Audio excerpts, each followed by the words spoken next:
Kali ini Mimin akan mengulas drama Korea All of Us Are Dead, episode 3. Haesu berada di dalam toilet.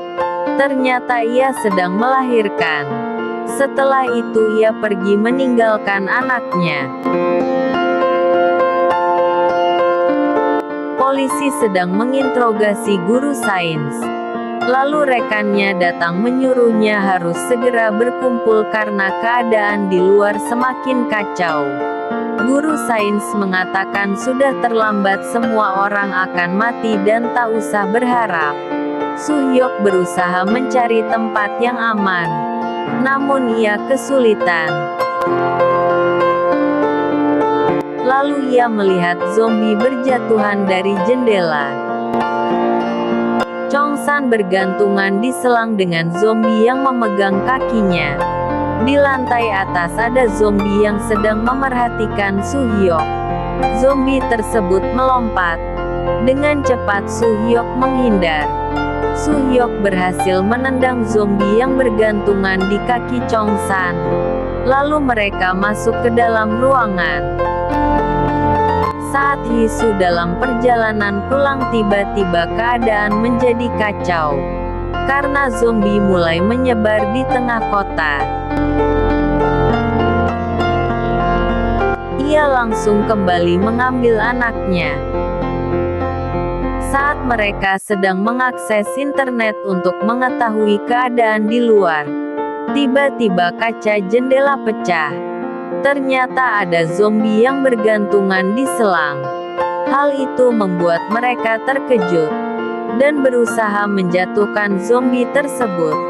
Chong-san berusaha mendorong zombie menggunakan tongkat kain pel. Namun zombie berusaha terus masuk ke ruangan. Soo-hyuk langsung merebut tongkat tersebut, berusaha mendorong zombie. Lalu Gyeong-soo memukul zombie menggunakan komputer. Lee Na-yong melihat hidung Gyeong-soo berdarah dan tangannya ada bekas goresan. Ia menyuruh Gyeong-soo menjauh. Hal itu membuat Gyeong-soo kecewa karena ia merasa tak digigit, namun tak ada yang percaya. Bahkan setelah dia menyelamatkan teman-temannya, Chong-san memeriksanya, dan ternyata itu memang bekas goresan. Lalu temannya meminta Na-yong minta maaf kepada Gyeong-soo, karena barusan ia menuduhnya.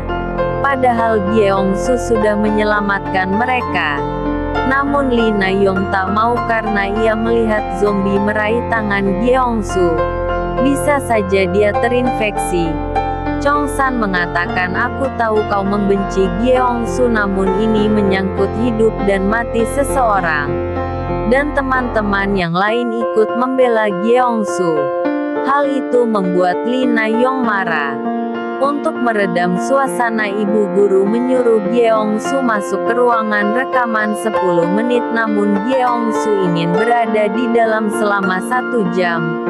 Ibu guru memberitahu Lee Na-yong kalau tak terjadi apa-apa pada Gyeong-soo setelah 30 menit maka ia harus minta maaf. Sementara di kantin, Won Winam berusaha menyelamatkan diri dari zombie. Sementara itu ibu Chong-san merenovasi restorannya. Ia melihat berita yang mengabarkan tentang virus. Ia pun menelpon pihak sekolah namun tak direspon. Dia langsung bergegas untuk memastikannya.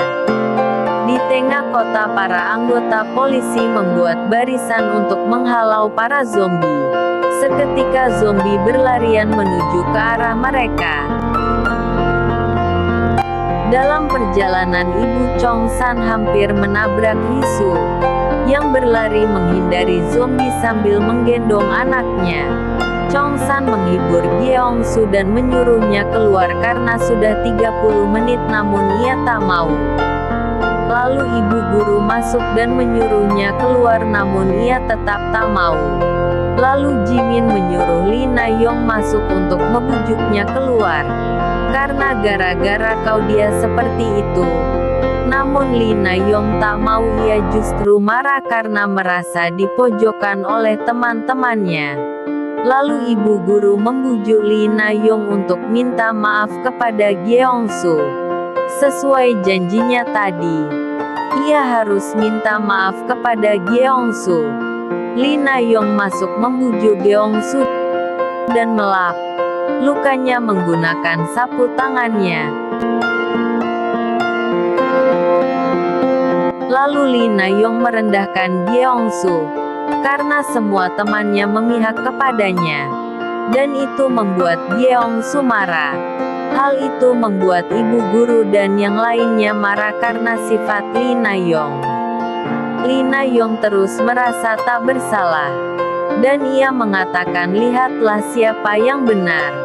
Namun setelah itu hidung Gyeongsu mengeluarkan darah. Chongsan sangat terpukul dan belum sepenuhnya menerima keadaan. Karena ia sahabatnya, Gyeongsu mengatakan, aku tak akan menggigit kalian. Bagaimana bisa aku menggigit sahabatku? Ia pun bergegas untuk keluar. Namun saat ia hendak membuka pintu, dia berhalusinasi melihat teman-temannya menertawakannya. Dan itu membuatnya ketakutan. Tiba-tiba Gyeongsu berubah total dan menyerang mereka. Chongsan berdiri di jendela sambil bergantungan di selang, dan bersiul untuk memancingnya. Gyeongsu berlari ke arahnya. Lalu ia terjatuh. Di tengah kota, Hisu berlari mencari tempat aman sambil menggendong anaknya. Ia masuk ke dalam restoran, meletakkan anaknya dan mengikat tangannya sendiri sebelum ia berubah menjadi zombie karena ia tergigit. Di sebuah ruangan balai kota, ayah Onjo menghubungi rekannya menanyakan kabar sekolah. Namun tak ada yang merespon. Daesu terus menangisi Gyeongsu. Lina Yong mengatakan, sudah kubilang dia terinfeksi namun kalian tak percaya. Lalu Namra mengungkapkan kejahatan Lina Yong. Karena sebenarnya Lina Yong menyeka darah yang ada di tongkat bekas zombie dengan sapu tangannya lalu mengusapkan ke tangan Gyeongsu. Lina Yong terus mengelak. Lalu ibu guru berusaha melerai mereka. Lina Yong membuang sapu tangannya. Namra mengambilnya dan melihat ada bekas darah dan menyuruh Lina Yong menempelkannya ke bekas lukanya. Namun ia tak mau dengan alasan darah itu kotor, dan dia sudah berubah menjadi zombie. Namun Gyeongsu baik-baik saja sebelum Lina Yong mengusap lukanya. Ia mengambil sapu tangannya dan berusaha menempelkan ke lukanya, namun ibu guru menghalanginya. Chongsan sangat marah setelah mengetahui semuanya, dan mengatakan bahwa Lina Yong pembunuh. Lina Yong keluar dari ruangan, dan ibu guru menyusulnya. Mereka tetap berada di dalam ruangan dengan perasaan campur aduk, bersambung.